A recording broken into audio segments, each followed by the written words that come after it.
Hey, welcome to Life with Margot, or welcome back. I am finally back. That was a little bit more of an ordeal than I thought it would be, getting my mom home from the hospital, helping to care for her, hiring some other people to help care for her, and just getting caught up on my sleep.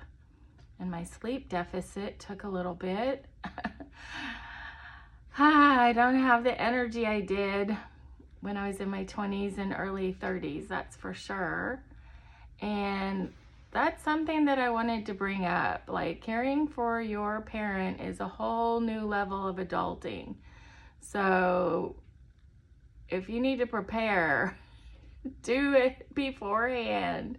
So number one, spend more time on your abs and your core, because even picking up and helping a 125-pound lady, small lady that my mom is, one time helping her to the restroom, and I'm exhausted. I mean, it just drains me. It's not hard, meaning it's not complicated, complex. The therapy people showed me how to do it safely and all that, but once got to get her standing and block her knee from buckling, get the pants down, then set her down, pivot over and set her down on the toilet seat, and then in the reverse to get back up. And it takes a while too. Everything takes a lot longer than you think it's gonna take. And then I'm all like sweating. I've got the AC on 69 right now. So yeah, it's a whole different deal. And well, it's not hard and it's not as horrible as I had like made it in my mind to seem at all. Like, even if you have to wipe after number 2, there's gloves and baby wipes. So, and you just flush the toilet, put a mask on or hold your nose or something. It's really not as bad as, you think. But also, like, I discovered a whole new career for people without degrees.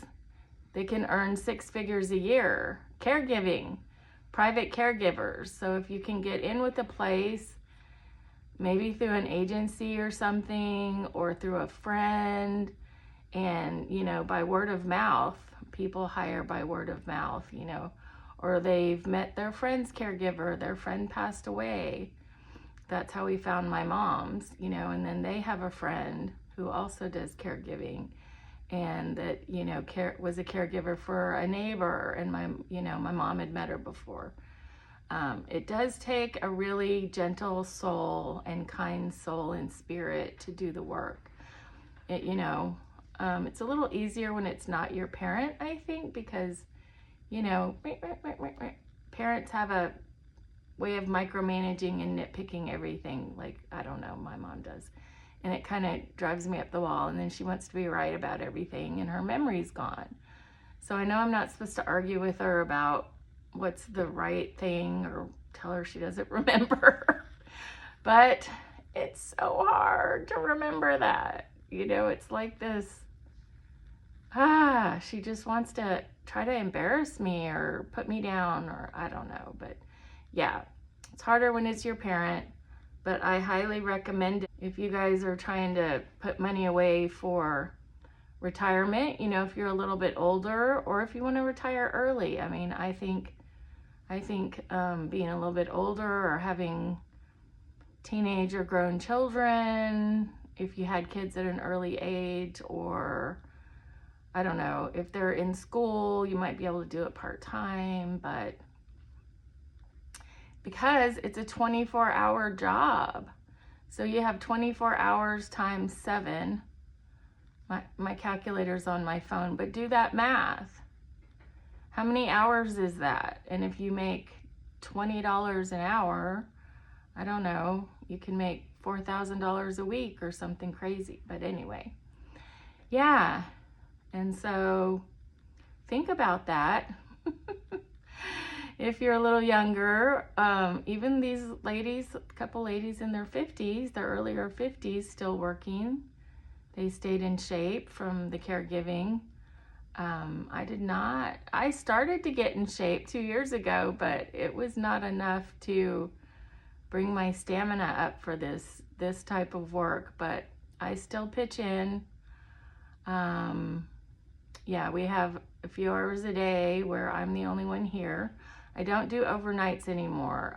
I started out doing nights, and we would have a speaker where she could call me when she had to use the bathroom, and I'd wake up, but then I got in more of a sleep deficit. But at first, it's kind of hard to have somebody that you don't know very well, like sitting in your living room while you're trying to sleep. So that's why I started out on nights, and then I did as much as I can. And by 2.5 weeks, I had done about as much as I could do. And plus, we had gotten to know the primary caregiver really well by that point and felt more comfortable with it. So she started doing nights as well.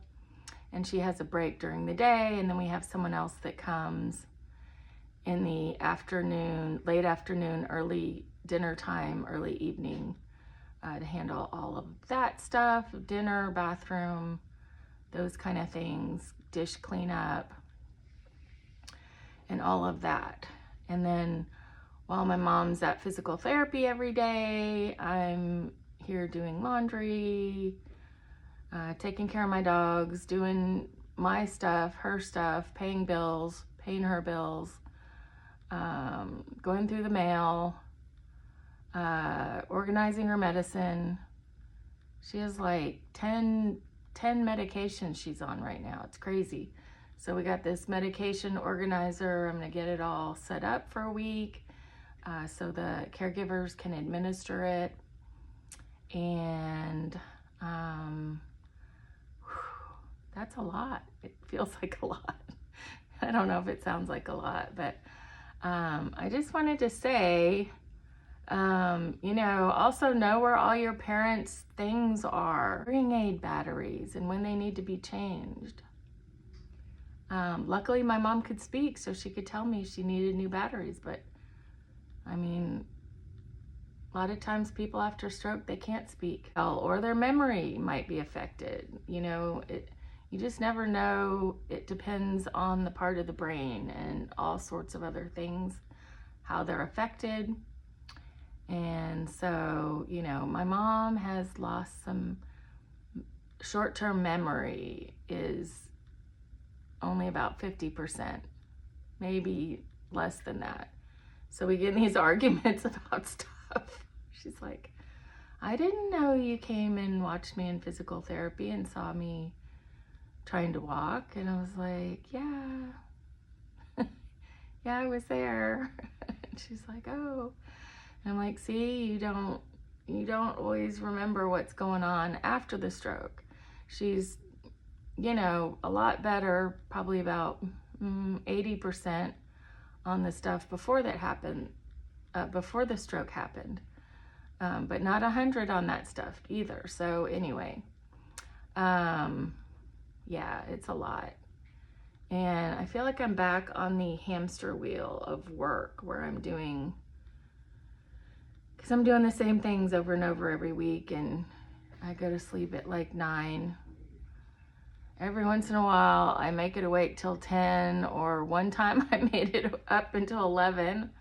I don't know how I did that, but, I'm exhausted. And I try to take a nap, but I can't fall asleep because I have to have my alarm on and the speaker on. And so I'm kind of anxious and don't get my naps in like I used to. But I do lay down.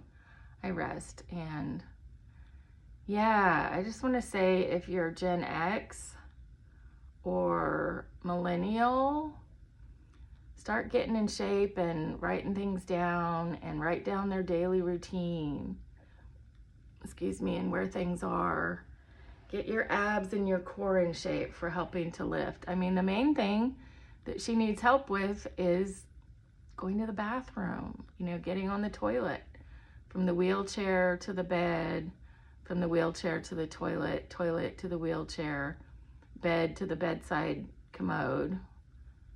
Yeah, so it can be wearing on your core if you're like me and not very fit. I'm walking on my walking pad. I'm gonna do some weights today for upper body. I went to the gym about a week and a half ago and did legs.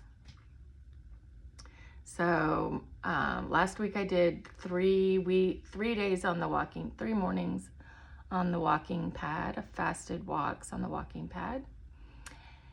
And I'm aiming for 4 this week and 1 upper body workout. I'm trying to get my time back to time for me, because I had so much time before and was just used to being alone so much.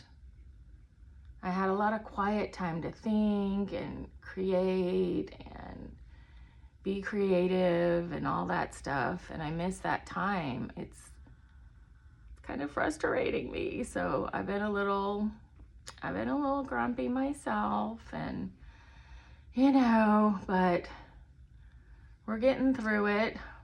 She is in her 9th week of physical therapy. So 11 weeks ago, she had the stroke. Whew. I mean, it seems like it was longer ago, but then in another way, it kind of went by fast. But I guess because the summer just kind of went by fast, and usually the summer goes slow because it's just long, hot days. But since I had all this going on, it made the days go by faster. And the dogs have gotten used to things in our schedule and living with their grandma. Yeah, I'm still a little in shock about living with my mom and just kind of trying to find me in all of this, or some me time, and continue all of my things. You know, I don't have to do 100% of my same life, but I'm working on just getting a fraction of my life back and on track and scheduled, or, you know, trying to make room for it during the week, and not just always going out to run errands when she's at therapy, because I can run errands every day for 2 hours, 2.5 hours, easy. Today I sat down and made this video, for instance. I'm like, I'm not putting it off anymore. I was gonna go run errands, and I'm like, the cleaning lady comes tomorrow, so it's a better day to go tomorrow to run errands while she's here cleaning, and I can be home with quietness and solitude today, and get some things around the house done, plus my video. Thank you so much for watching. Please subscribe.